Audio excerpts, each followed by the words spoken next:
The Luminkey 80 that was released last year put a great impression on the branding itself. And finally I got the chance to work with the Luminkey 65 this time, and let's see how it turns out.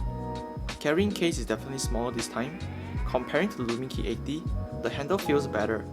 If you can guess, the one I'm having here is a silver colorway, assembled kit.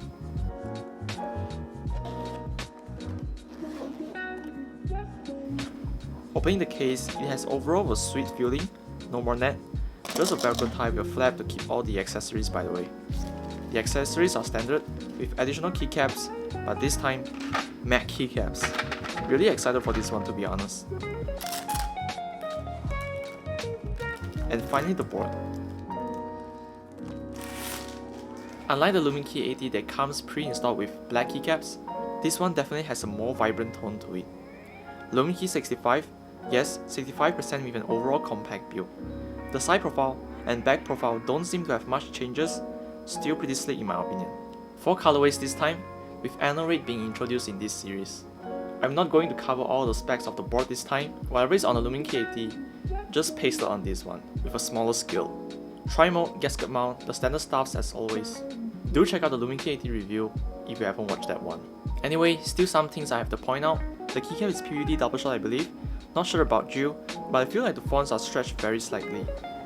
Instead of the triangular badge you see on Luminkey 80, the Luminkey 65 has a tiny RGB bar at the top right corner this time, and to remove it is definitely possible, first off by opening the case. Then remove the 2 screws beneath the top casing. As far as I know, Luminkey does offer multiple badge options for you to change the look of the copper badge, but I couldn't find the listing at the time of recording this video. For this build, I'm going with the FR4 Plate provided by Luminkey this time, just to see the potential of the acoustic in this board. FYI, no flex cuts on any of the plates. Without further ado, let's go through a very quick typing test first.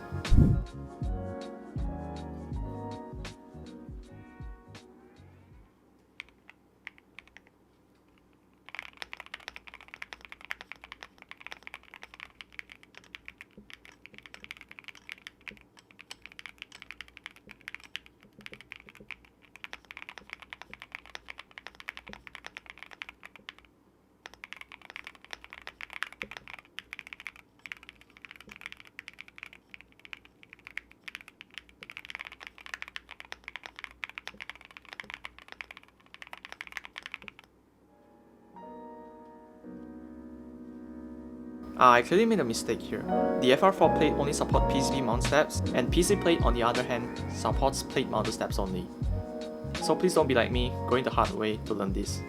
Nevertheless, there isn't any huge difference when it comes to the sound profile, very clacky even with all the foams in. In case you didn't know, the board is VIA compatible only, and changing the light can be done on VIA or using the key combo provided.